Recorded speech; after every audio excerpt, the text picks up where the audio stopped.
vibrations.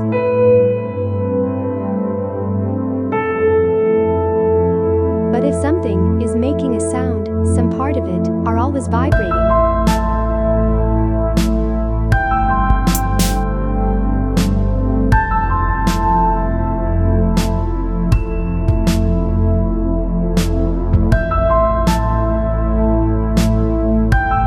How sound travels.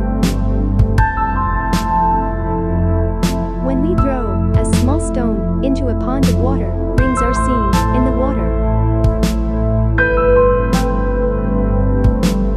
These rings are waves. We can see waves in water, but we cannot see them in air. When we speak, our sound makes waves in the air. Sound travels in waves.